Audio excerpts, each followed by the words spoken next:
warahmatullahi wabarakatuh. Bertemu kembali saya Suci Sugiharti, CGP Angkatan 11 Kabupaten Ciamis, akan melaksanakan permohonan izin mengenai diseminasi budaya positif kepada Ibu Kepala Sekolah. Assalamualaikum Ibu. Assalamualaikum. Bagaimana kabarnya Bu? Alhamdulillah sehat. Alhamdulillah.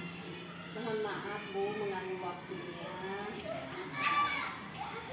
Saya kebetulan di program guru penggerak itu sudah sampai di modul 1.4. Sudah tidak terasa ya Bu Suci. Iya Bu. Nah, untuk tugas di aksi nyatanya itu melakukan diseminasi budaya positif terhadap guru di SDN Sukaraja. Jadi untuk pelaksanaannya sebelumnya saya meminta izin terlebih dahulu, boleh tidak Bu? Oh iya ya. Ibu akan mengizinkan, silakan ya Bu Suci, untuk melaksanakan diseminasi ya untuk tugas modulnya, aksi nyata tugas modulnya. Kira-kira mau kapan Bu Suci melakukan diseminasi? Kebetulan sesuai dengan rencana aksi nyata modul 1.4 itu saya akan melaksanakannya di tanggal 19 Agustus 2024 seperti itu. Oh ya, silakan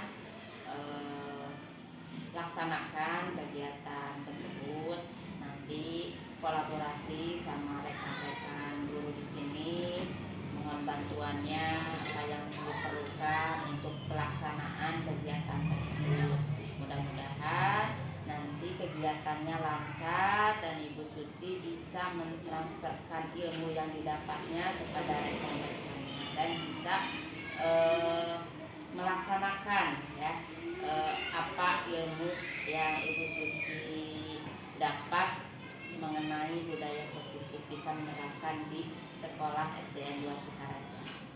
Terima kasih Bu atas izin pelaksanaan untuk kegiatan diseminasi budaya positif. Iya. Semoga nanti saya dapat melaksanakannya dengan lancar dan sesuai dengan yang diharapkan. Iya, ya Bu Suci, silakan.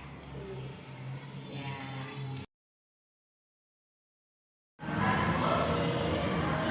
Assalamualaikum warahmatullahi wabarakatuh. Waalaikumsalam warahmatullahi wabarakatuh. Bismillah, puji dan syukur marilah kita panjatkan kehadirat Allah Subhanahu wa Ta'ala yang mana telah memberikan rahmat dan hidayahnya sehingga kita dapat berkumpul bersama hari ini Senin 19 Agustus 2024 dalam acara diseminasi budaya positif SD Negeri 2 Sukaraja, aksi nyata modul 1.4, Ibu Suci Sugiharti SPD, calon guru penggerak angkatan 11 Kabupaten Ciamis. Sholawat beserta salam semoga selalu tercurah kepada Nabi besar kita Muhammad Sallallahu Alaihi Wasallam. Adapun susunan acara pada kegiatan ini, yang pertama yaitu pembukaan, yang kedua sambutan dari Ibu Kepala SD Negeri 2 Sukaraja, Ibu Reni Tania Suryani SPD, yang ketiga penyampaian materi dari guru dari calon guru penggerak Ibu Suci Sugiharti SPD, yang keempat seri tanya jawab, dan yang terakhir doa. Marilah kita buka acara ini dengan ucapan Bismillah bersama-sama. Bismillahirrahmanirrahim. Acara selanjutnya yaitu sambutan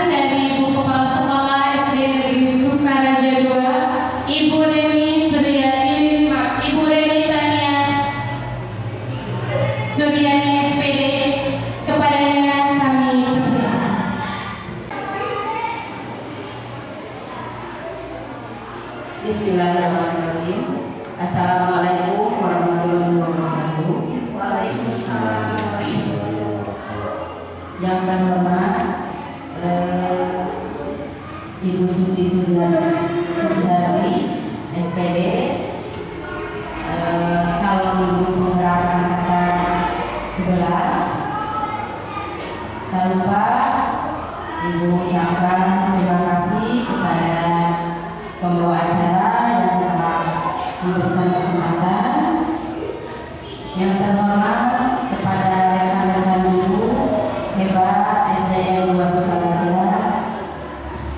Pertama-tama marilah kita panjatkan puji dan syukur kehadirat Allah Subhanahu wa Ta'ala, karena berkat rahmat dan hidayahnya kita bisa berkumpul di tempat ini dengan keadaan sehat walafiat, dan kita bisa melaksanakan momen atau kegiatan yang sangat bermanfaat bagi kita, yaitu diseminasi budaya positif CGP Angkatan 11. Salawat dan salam kita curahkan ke Nabi Muhammad kita Sallallahu Alaihi Wasallam. Dalam kesempatan ini yang berbahagia ini, saya ucapkan terima kasih kepada rekan-rekan guru hebat, dan ucapan terima kasih karena telah hadir untuk membantu Ibu Suci dalam terselenggaranya acara ini. Mudah-mudahan dalam penyampaian diseminasi budaya positif, kita sebagai pengajar pendidik di SDN 2 Sukaraja bisa menerapkan budaya positif kepada peserta didik, karena budaya positif itu sangat bermanfaat untuk kita semua, terutama untuk menerapkan karakter positif bagi peserta didik. Saya harapkan kita di sini bisa menerapkannya apa nanti yang disampaikan calon guru penggerak Ibu Suci. Kita menyerap ilmu dari apa yang nanti dipaparkan Ibu Suci, lalu menerapkannya ke peserta didik. Saya sangat berbangga hati dengan Ibu Suci karena telah menjadi atau sekarang sedang menjadi CGP, calon guru penggerak. Mudah-mudahan nanti bisa diikuti oleh rekan guru yang hebat. Nanti Ibu Suci sekarang sudah sesuai dengan moto guru penggerak.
Alhamdulillah, saya sudah melaksanakan kegiatan calon guru penggerak angkatan 11 sudah berjalan hampir 1 bulan lebih. Modul 1.4 itu adalah akhir dari modul 1, di mana sebagai tugas akhir di modul 1.4 itu menyampaikan penyebaran pemahaman mengenai pengalaman penerapan budaya positif di sekolah. Artinya bahwa di mana lingkungan kita itu harus dapat menerapkan budaya positif atau budaya-budaya kebaikan yang dapat menerapkan atau menghasilkan anak-anak yang berkarakter. Artinya karakter itu disesuaikan dengan kurikulum sekarang, kurikulum merdeka, yaitu profil pelajaran Pancasila. Agar tidak tegang ya, ibu-ibu, bapak-bapak, saya akan memberikan dulu briefing berhubung masih semangat 45 dalam rangka memperingati Hari Kemerdekaan Republik Indonesia. Saya akan memberikan briefing yang berhubungan dengan teguh semangat kemerdekaan. Bisa ibu semua mengikutinya? Ya, bisa. Boleh nanti kita sambil berdiri, saya akan mencoba dulu. Ya, ya.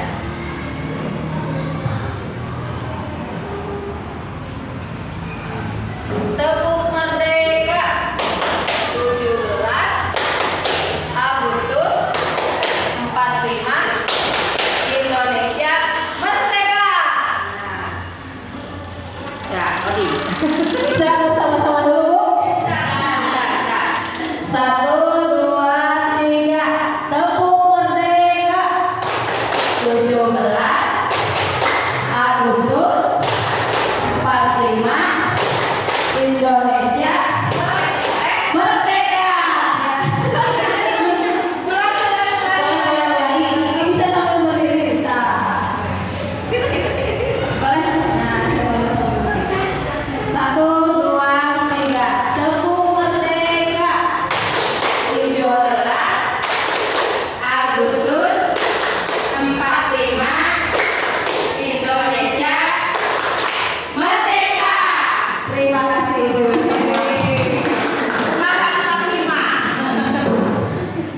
Sekarang kita langsung saja pada acara inti, yaitu penyampaian materi aksi nyata modul 1.4, yaitu budaya positif. Sebelumnya saya ucapkan selamat datang para guru hebat yang hadir di ruangan ini. Mari belajar bersama, berkolaborasi, saling mendukung demi mewujudkan disiplin positif di sekolah kita tercinta ini, khususnya di SDN 2 Sukarjo.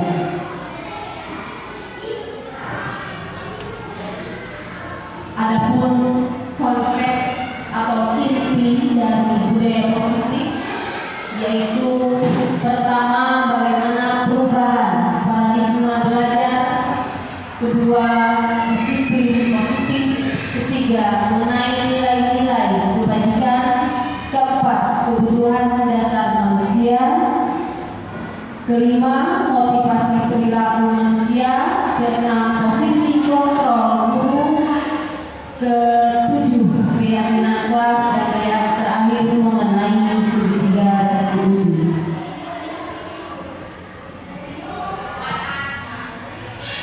Pembelajaran dengan paradigma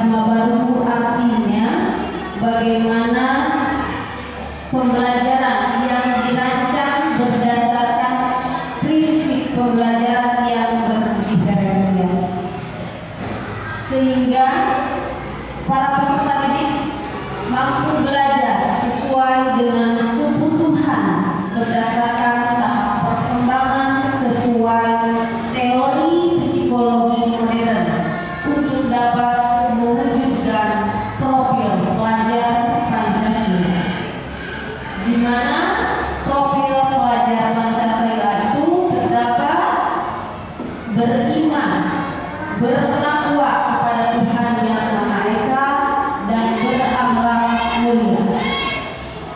Lalu berkebinekaan global.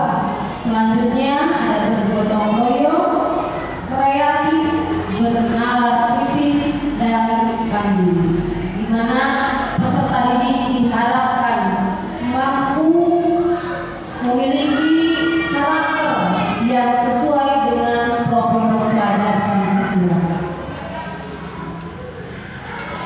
Selanjutnya miskonsepsi tentang teori kontrol. Sering terjadi suatu bukan kesalahan, tapi kadangkala kita sebagai seorang guru sering berhayal atau melakukan sebuah kesalahan mengenai bahwa guru itu tugasnya mengontrol murid, terus sering memberikan rasa kritik dan membuat rasa bersalah. Kadangkala hal seperti itu kita sebagai seorang guru berpikir dapat menguatkan karakter siswa. Selanjutnya, bahwa semua penguatan positif, efektif dan bermanfaat, dan juga bahwa orang dewasa berhak memakai. Nah, itu miskonsepsi yang sering terjadi di lingkungan kita sebagai pengajar pada peserta didik. Maka setelah miskonsepsi kita sebagai seorang pendidik, kita harus dapat mengubah paradigma stimulus respon ke teori kontrol. Artinya di sini terlihat ya itu semua ada stimulus respon dan juga teori kontrol. Untuk yang pertama, realitas atau kebutuhan kita itu sama dengan peserta didik. Padahal kalau sesuai dengan teori kontrol, kebutuhan kita itu dengan berbeda, bahwa tidak bisa disamakan artinya. Selanjutnya, kita sering melihat semua orang melihat yang sama, padahal anak didik kita memiliki gambaran yang berbeda. Terus kita mencoba pada peserta didik itu mengubah agar berpandangan yang sama terhadap kita, padahal kita harus berusaha memahami pandangan orang lain tentang perbedaan. Pada saatnya perilaku buruk dilihat sebagai suatu kesalahan, padahal semua perilaku memiliki tujuan. Dan juga orang lain bisa mengontrol saya, padahal diri kita yang bisa mengontrol diri kita sendiri. Selanjutnya, pemaksaan ada pada saat rujukan gagal, padahal bentuk kolaborasi dan konsensus menciptakan pilihan-pilihan baru, dan juga model berpikir menang atau kalah. Nah, di teori kontrolnya itu model berpikir menang.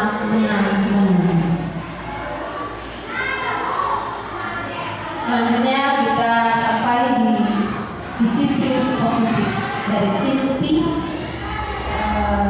diseminasi ini, bahwa disiplin berasal dari kata disiplin yang artinya belajar. Disiplin mengacu pada disiplin diri yang memiliki tanggung jawab terhadap apa yang dilakukan berdasarkan nilai-nilai yang diyakini. Lalu kita sebagai pendidik memiliki tujuan bahwa kita dapat menciptakan peserta didik yang memiliki disiplin, sehingga mereka bisa berperilaku dengan mengacu pada nilai-nilai kebajikan universal dan memiliki motivasi intrinsik bukan ekstrinsik. Akhirnya, dari disiplin positif kita dapat menemukan salah satu cara bagaimana penerapan disiplin yang bertujuan untuk menumbuhkan kesadaran kepada anak agar dapat melakukan sesuatu tanpa sogokan, ancaman maupun hukuman. Selanjutnya, tadi sebelumnya ada dipaparkan dalam tujuan disiplin positif mengenai nilai-nilai kebajikan. Artinya, nilai-nilai kebajikan itu nilai yang disepakati bersama, lepas dari suku, bangsa, agama, bahasa maupun latar belakang. Jadi kita tidak memiliki semangat. Jadi harus menghargai setiap perbedaan anak. Contoh nilai kebajikan institusi atau organisasi. Yang pertama, profil pelajar Pancasila. Terus kedua ada IPO, Premier Years program di mana terdapat toleransi, rasa hormat, integritas, mandiri dan lain sebagainya. Yang ketiga ada keterampilan hidup atau life skill, dapat dipercaya, lurus hati, menjadi pendengar yang aktif dan tidak merendahkan orang lain serta menunaikan yang terbaik bagi diri kita sendiri. Tentunya tadi dari nilai-nilai kebajikan, sebelumnya ini ada kebutuhan dasar manusia. Artinya di mana segala sesuatu yang kita lakukan untuk mendapatkan apa yang kita inginkan, seluruh tindakan kita itu memiliki tujuan, Bu. Jadi semua usaha terbaik yang kita lakukan adalah dalam rangka memenuhi kebutuhan dasar. Jadi setiap manusia itu memiliki kebutuhan dasar yang harus dipenuhi. Salah satunya ada bertahan hidup. Dimana kalau bertahan hidup itu kita membutuhkan tempat tinggal, makanan, pakaian, keamanan dan juga kesehatan. Itu kebutuhan dasar manusia dari bertahan hidup.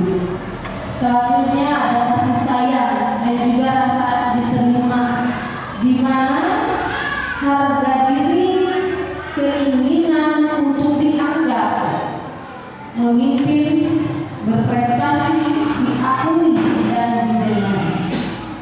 Selanjutnya ada kebutuhan dasar manusia dalam penguasaan, artinya rasa diterima, dipedulikan, berbagi, kerjasama, menjadi bagian dalam kelompok.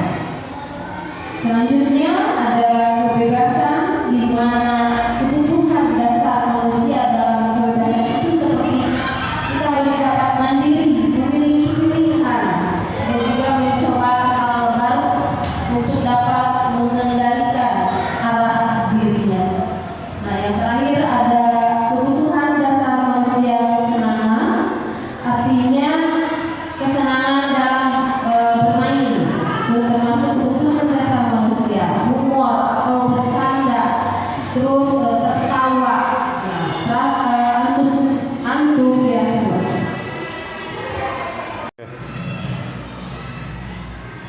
Untuk selanjutnya yaitu motivasi perilaku manusia, bahwa manusia itu memiliki motivasi atau dapat kita katakan tujuan, bahwa motivasi perilaku manusia itu yang pertama untuk menghindari ketidaknyamanan atau hukum. Artinya murid melakukan disiplin karena dia takut dihukum. Nah, ini merupakan motivasi X Selanjutnya, untuk mendapatkan imbalan atau penghargaan dari orang lain. Artinya, di mana murid melakukan disiplin diri karena ia ingin mendapatkan imbalan. Nah, ini masih sama, bagian dari motivasi ekstrinsi. Berikutnya, untuk menjadi orang yang mereka inginkan dan menghargai diri sendiri dengan nilai-nilai yang mereka percaya. Artinya, di mana murid melakukan disiplin karena sadar akan nilai kewajiban dirinya. Ini merupakan motivasi intrinsi. Jadi yang kita harapkan sebagai pengajar harusnya berada di nomor 3, yaitu menjadi anak itu atau murid melakukan disiplin itu karena kesadaran diri, bukan karena paksaan atau ancaman ketika takut dihukum atau dapat disiplin itu kita akan mendapatkan imbalan, tapi muncul dari dirinya dengan penuh kesadaran akan nilai kewajibannya.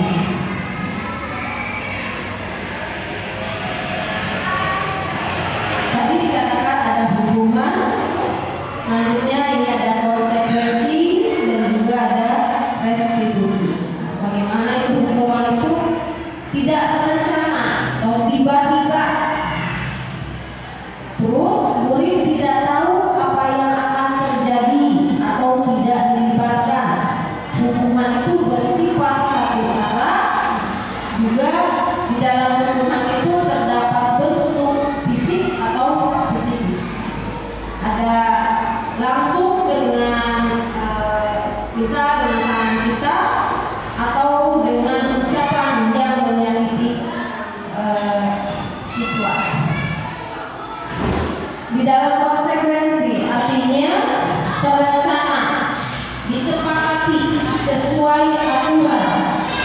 Murid tetap dibuat tidak nyaman. Terus setiap guru selalu memonitor murid. Dalam restitusi yaitu di mana proses menciptakan kondisi bagi murid untuk memperbaiki kesalahan. Terus proses kolaboratif yang mengajarkan murid untuk mencari solusi sendiri. Artinya yang harus kita laksanakan itu dalam konsep restitusi.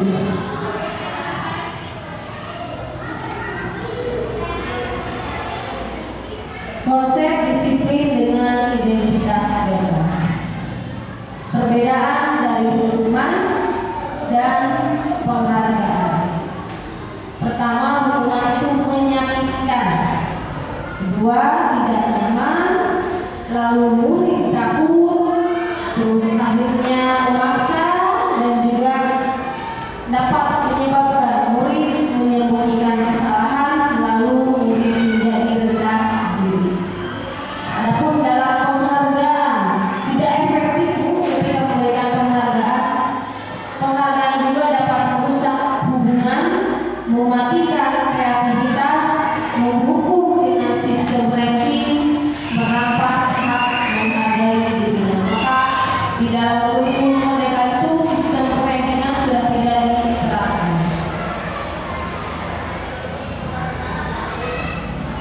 Tadi konsep disiplin yang gagal. Ini pun konsep disiplin dengan identitas sukses.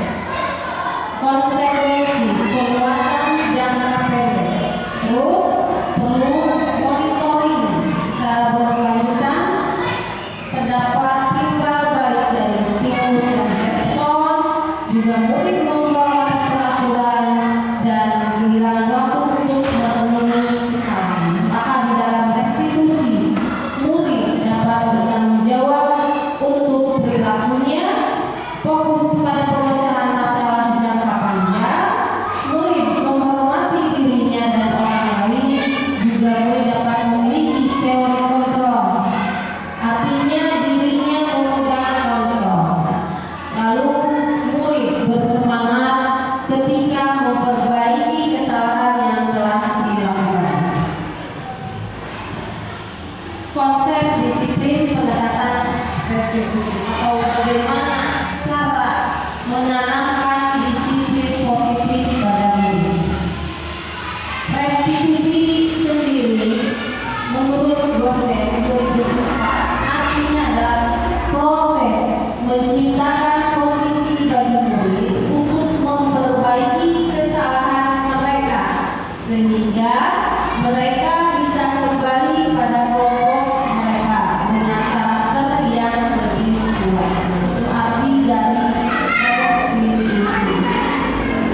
bagaimana kita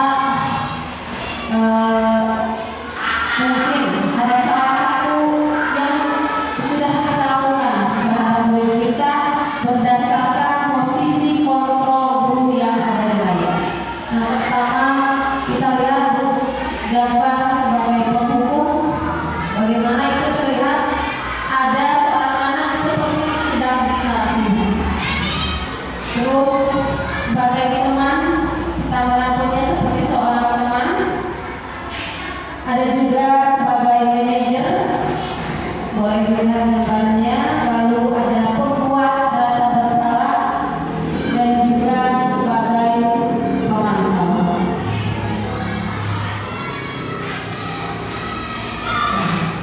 Untuk contoh penerapan 5 posisi kontrol, saya memberikan gambaran pada kasus siswa tidak memakai atribut lengkap saat upacara bendera. Apabila kita sebagai penghukum, maka biasanya yang dikatakan oleh seorang guru itu pada murid kita, patuhi aturan sekolah, lalu berdiri di depan barisan. Penghukum ya Bu, tidak ada manfaat kepada siswa kita. Selanjutnya, kalau sebagai posisi kontrol membuat rasa bersalah, berapa kali bu guru harus memberitahu kamu, bu guru kecewa sama kamu. Artinya di dalam benak di dalam itu akan tertanam rasa kecewa, karena tadi dicontohkan bu guru kecewa sama kamu.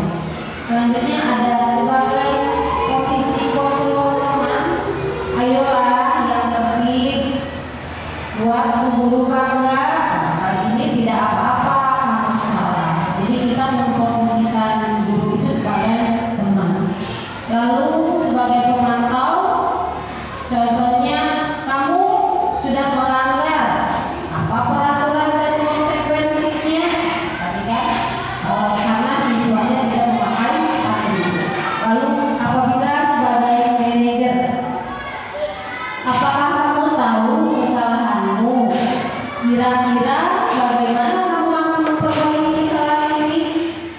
5 posisi kontrol itu menjadi renungan Bu untuk kita semua, bagaimana kita menempatkan diri sebagai seorang pendidik untuk dapat memberikan rasa aman dan nyaman bagi siswa itu harus berada pada posisi kontrol yang mandiri.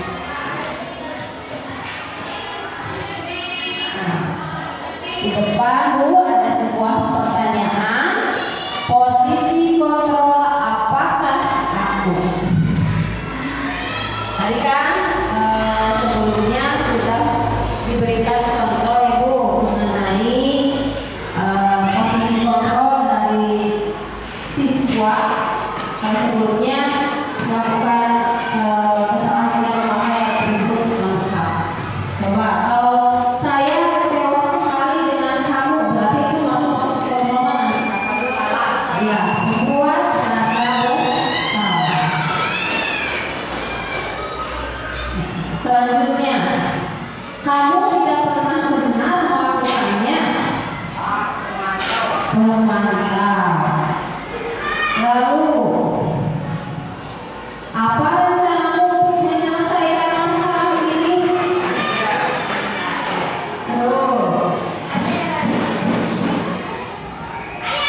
ayolah lakukan demi Bapak Ibu ya. Nah, itu sebagai apa? Sebagai teman.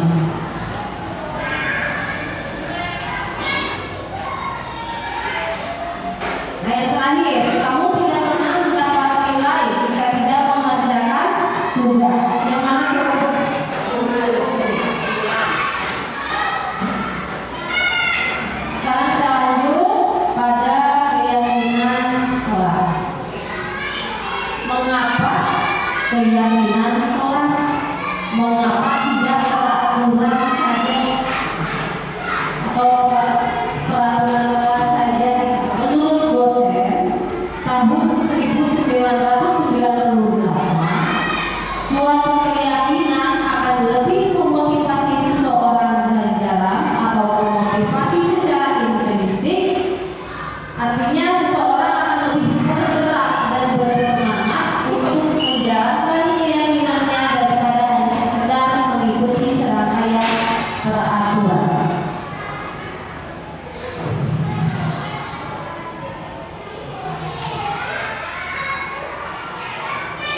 Nah, untuk di depan itu ada kegiatan membuat keyakinan kelas, di mana guru bersama siswa itu dilaksanakan di kelas 4 SD 2 Sukaraja melakukan kegiatan contoh mengenai keyakinan kelas. Warahmatullahi wabarakatuh.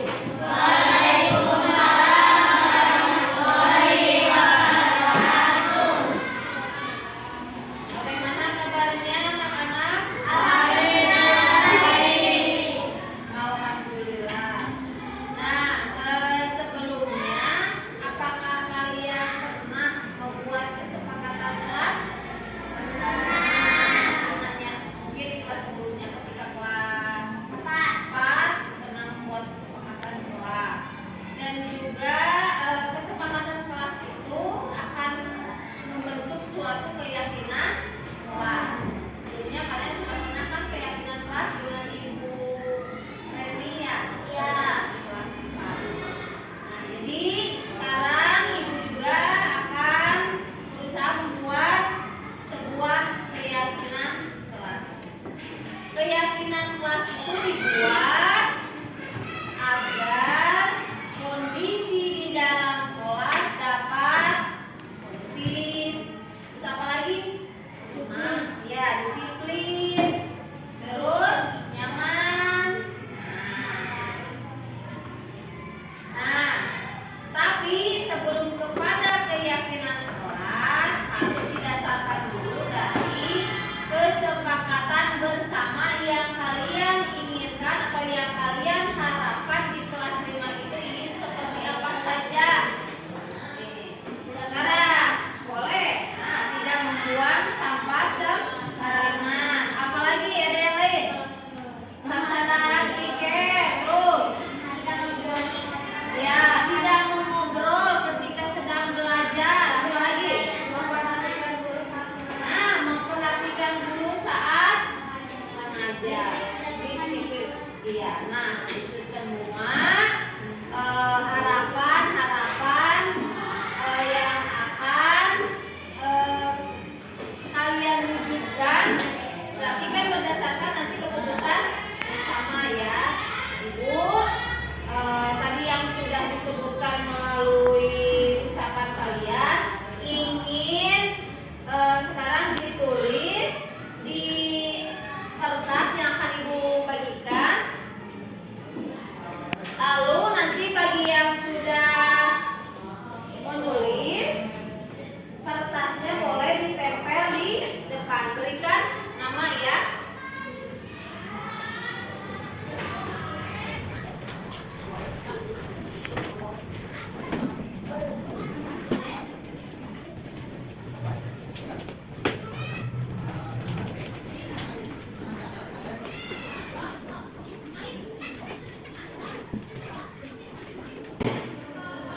Sudah terbagi semuanya? Tulis nama kalian, lalu tulis juga apa harapan atau kesepakatan kelas yang kita ingin yakini di kelas 5 ini.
Berarti sudah semua. Sekarang Ibu akan membaca harapan yang kalian inginkan agar menjadi sebuah keyakinan kelas di kelas 5. Ada disiplin, terus melaksanakan piket kelas, ada lagi memperhatikan guru saat menerangkan, lalu ada tidak mengobrol saat di kelas, lalu ada lagi melaksanakan piket kelas, terus disiplin dan taat kepada guru. Ada lagi tidak makan dan minum saat pelajaran, terus disiplin membuang sampah pada tempatnya, lalu ada jangan ngebully, lalu ada melaksanakan piket kelas, terus sama melaksanakan piket kelas, lalu bersih nyaman, nah terus tentram, tidak mengobrol ketika guru menerangkan pelajaran, terus tidak boleh makan di kelas, lalu ada tidak ada yang meledek orang tua, nah ya, lalu tidak boleh makan dan minum di waktu belajar, ada lagi melaksanakan piket kelas, terus tidak makan dan minum saat jam pelajaran, lalu melaksanakan piket kelas sama tidak boleh meledek nama orang tua. Nah itu harapan yang kalian inginkan di kelas 5 ini. Dari yang sudah kalian tulis, kita akan lahirkan semua nilai kebajikan atau nilai kebaikan agar kesepakatan kelas ini tertanam di dalam diri kalian masing-masing menjadi sebuah keyakinan kelas.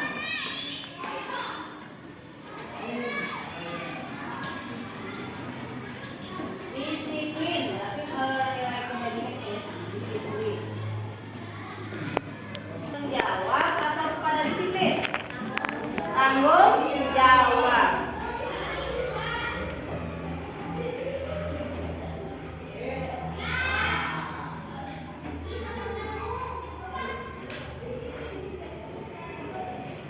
Nah, berarti kan tadi melaksanakan piket itu agar kelas kita bersih, artinya kita harus menjaga kebersihan, berarti masuk di kebersihan atau kesehatan.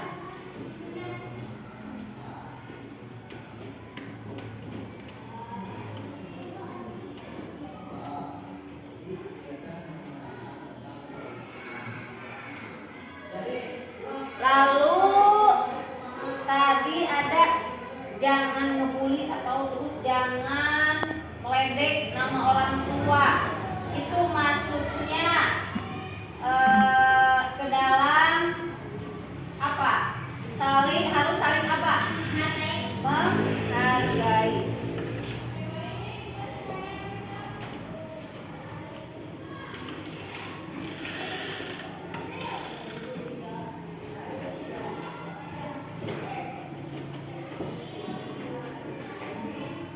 Lalu ada tidak boleh makan tadi dan minum ya, berarti masuknya ke disiplin. Nah, sudah masuk ke disiplin. Memperhatikan guru saat menerangkan, berarti apa maksudnya? Disiplin bisa. Terus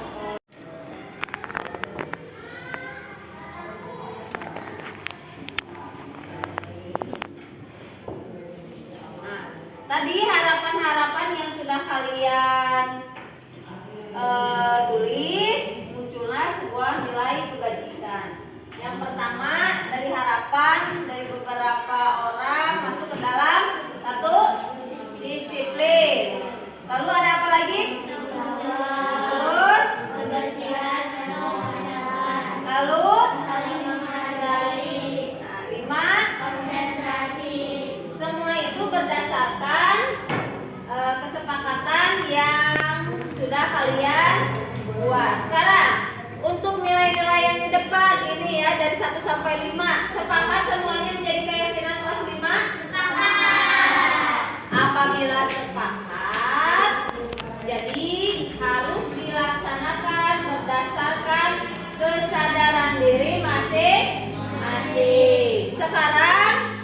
Sebagai tanda bukti bahwa kalian menyepakati, tanda tangan di depan satu persatu ya. Bentar.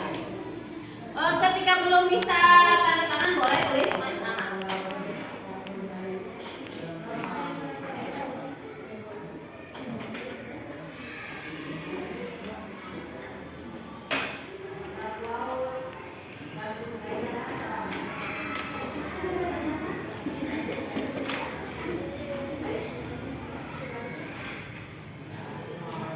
Boleh dimulai dari Hasna.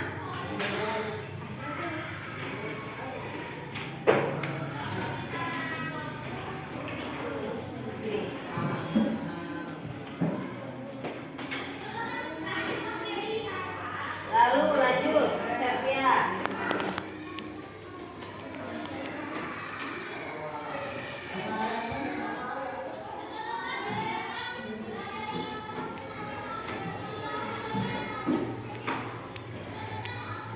Lanjut, sana yakinnya dulu.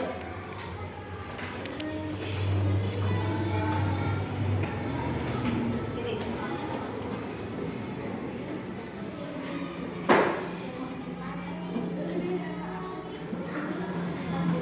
Ayo, Abian.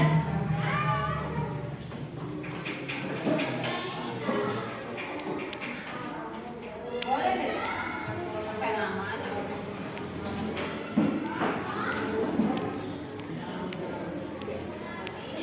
Loihan.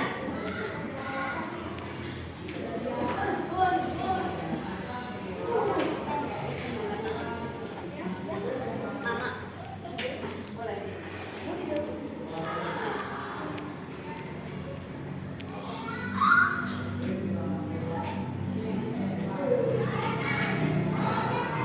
Rizky.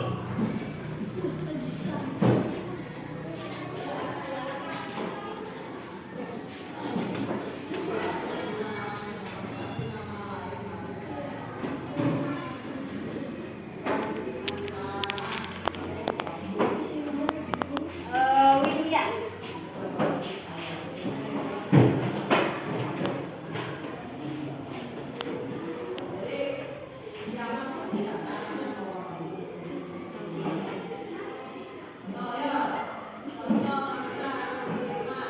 Lalu Putri.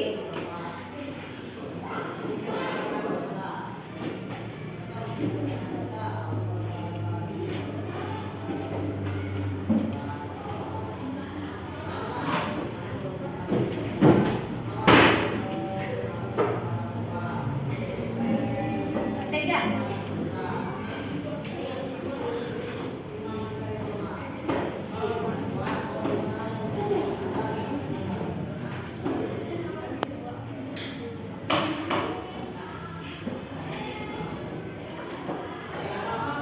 Kenja. Faja. Kata Sukari. Teja, Kenja, Faja.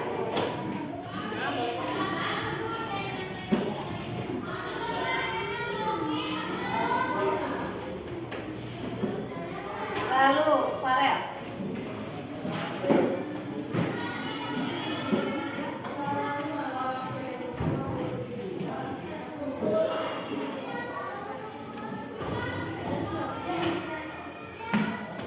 Nadine.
memahami keyakinan kelas yang sudah disepakati bersama. Itulah yang pertama tadi ada disiplin, tanggung jawab, terus kebersihan, saling menghargai dan konsentrasi. Itulah keyakinan kelas 5 di SD 2 Sukaraja yang akan kalian laksanakan setiap harinya. Terima kasih telah berpartisipasi dalam membuat keyakinan kelas. Wabillahi taufiq wal hidayah. Wassalamualaikum warahmatullahi wabarakatuh. Baik, Ibu semua, kita lanjutkan. Bagaimana pembentukan keyakinan kelas? Jadi yang pertama itu lebih abstrak dari peraturan dalam keyakinan kelas. Selanjutnya berupa pernyataan universal, lalu dibuat dalam bentuk positif, dilanjutkan sedikit saja agar mudah diingat. Terus selanjutnya ada sesuai dengan kondisi kelas dan sekolah agar mudah diterapkan. Terakhir ada semua warga kelas atau sekolah dilibatkan saat membuat keyakinan kelas. Di dalam segitiga diskusi atau di mana suatu proses dialog yang dijalankan guru agar dapat menghasilkan murid yang mandiri dan bertanggung jawab. Jadi dalam segitiga diskusi itu yang pertama itu yang seorang guru harus lakukan sebelumnya menstabilkan dulu identitas, lalu validasi tindakan yang salah, dan yang terakhir menanyakan keyakinan. Di dalam segitiga restitusi tidak bisa langsung ke menanyakan keyakinan. Terus diakhirkan dengan menstabilkan identitas, tidak bisa. Jadi harus berurutan dari menstabilkan identitas, lalu validasi tindakan yang salah, dan terakhir menanyakan keyakinan. Namun untuk segitiga restitusi rasanya bisa diterapkan di sekolah dasar. Adapun jika pelanggarannya memang berat, mungkin segitiga restitusi itu tidak bisa diterapkan. Tapi untuk tingkatan sekolah dasar rasanya bisa diterapkan. Nah, ini contoh penerapan segitiga restitusi. Seorang siswa bernama Setia tidak terima pekerjaannya selalu dicontek oleh temannya. Dia marah dan tidak dapat menahan emosi. Nadib, ibu mendengar laporan dari temanmu. Katanya kamu sering tidak piket ya? Iya, Bu. Sudah berapa kali kamu tidak piket? Sudah 5 kali, Bu. Oh, begitu. Sering tidak piket itu merupakan kesalahan bukan? Iya, Bu. Nadib, ibu juga pernah melakukan kesalahan. Hal itu memang manusiawi. Sekarang kita cari solusinya. Iya, Bu. Nadib, kamu sering tidak piket, pasti ada alasannya. Iya, Bu. Memang kenapa kamu melakukan hal seperti itu? Karena saya menjadi tidak ada teman, Bu, kalau pulang. Oh, begitu. Nah, terus apakah kamu tahu keyakinan kelas mana yang sudah kamu langgar? Tahu, Bu. Saya tidak bertanggung jawab. Menurutmu tanggung jawab itu penting tidak? Penting, Bu, karena tanggung jawab itu membuat saya disiplin. Betul, tanggung jawab itu dapat menjadikanmu disiplin, lalu akan selalu dapat mengerjakan pekerjaanmu. Nah, sekarang apakah kamu menyesali perbuatanmu? Menyesal, Bu. Saya mohon maaf, Bu, sudah sering tidak piket. Bagus, itu sikap yang baik karena kamu sudah menyesali perbuatanmu. Terus apa yang akan kamu lakukan berikutnya? Saya akan mengerjakan piket, Bu. Terima kasih karena kamu sudah bersedia mengerjakan piket lagi dan tidak akan mengulangi perbuatanmu. Sekarang kamu boleh kembali ke kelas ya. Iya, Bu. Tadi di dalam tayangan mengenai contoh penerapan segitiga distribusi. Sekarang kita lanjutkan dalam penerapan program disiplin positif, hendaknya guru memiliki standar kepribadian profesional dan sosial yang baik, di mana guru mampu berefleksi pada posisi kontrolnya saat ini. Bagaimana perjalanan dirinya sebagai seorang AMO atau posisi manajer. Jadi yang diharapkan dari posisi kontrol itu di dalam disiplin positif, kita seorang guru itu harus berada dalam posisi manajer yang menuntut murid-murid menjadi insan yang mandiri, merdeka, dan bertanggung jawab. Harapan atau penerapan dari program disiplin positif tersebut sesuai dengan standar nasional pendidikan.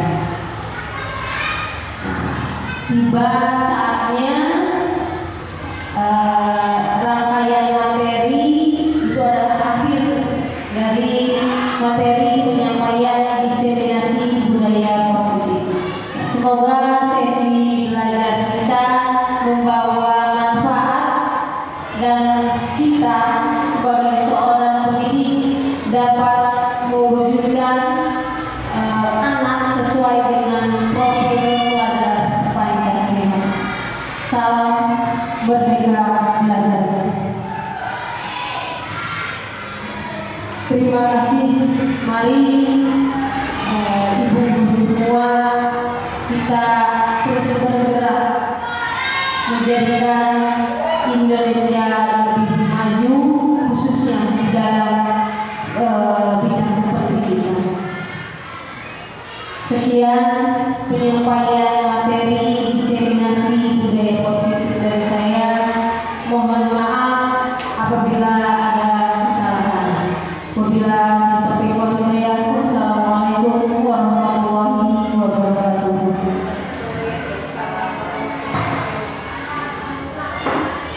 Terima kasih kepada CGP yang telah menyampaikan materi. Baiklah Ibu, kita lanjut kepada sesi tanya jawab ya.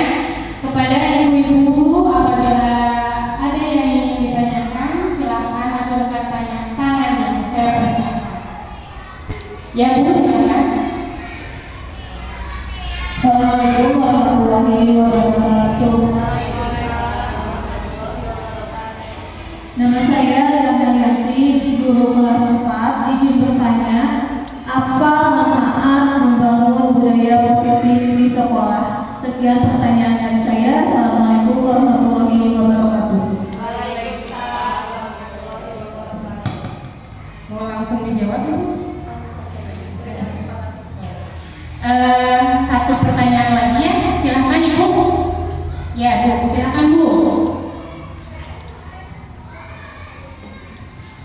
Assalamualaikum warahmatullahi wabarakatuh. Nama saya Ummu Salamah dari guru kelas 2. Izin bertanya. Saya ingin bertanya bagaimana strategi membangun budaya positif di sekolah. Terima kasih. Ya, terima kasih kepada ibu-ibu yang sudah bertanya ya. Kepada CGP saya persilakan untuk menjawab pertanyaan dari para ibu-ibu yang sudah bertanya. Terima kasih untuk Ibu Lia dan juga Ibu yang telah memberikan pertanyaan. Tadi dari pertanyaan Ibu Lia itu, apa manfaat membangun budaya positif di sekolah? Seperti itu ya Bu. Jadi manfaat membangun budaya positif di sekolah dapat menciptakan lingkungan belajar yang aman, nyaman bagi anak didik kita. Nah, itu salah satu manfaat dari membangun budaya positif. Lalu dalam membangun budaya positif itu memiliki manfaat yang lain, yaitu motivasi belajar anak itu dapat terbangun, Bu. Dan juga akhirnya ketika motivasi dari seorang anak untuk mengikuti belajar, ketika itu terlaksana, maka dapat meningkatkan kualitas pendidikan khususnya di sekolah kita. Lalu yang terakhir, dapat membantu menjaga disiplin siswa dan minimalkan perilaku negatif atau perilaku tidak baik di sekolah kita. Itu adalah manfaat dari membangun budaya positif di sekolah. Bagaimana Ibu Lia jawabannya? Puas? Jawabannya sangat memuaskan. Terima kasih. Nah, untuk menjawab pertanyaan dari Ibu mengenai sebuah pertanyaan strategi ya Bu mengenai membangun budaya positif di sekolah. Jadi untuk membangun budaya positif di sekolah tentunya harus dengan cara yang dapat dilakukan agar dapat terlaksana dengan baik. Yang pertama itu kita harus melakukan atau menerapkan komunikasi secara terbuka. Artinya dengan kepala sekolah, terus lalu dengan guru dan juga orang tua, lalu disosialisasikan kepada anak. Di dalam komunikasi terbuka itu kita dapat mewujudkan budaya positif di sekolah. Lalu langkah berikutnya, bangun lingkungan atau sekolah kita itu dengan penuh apresiasi, Bu.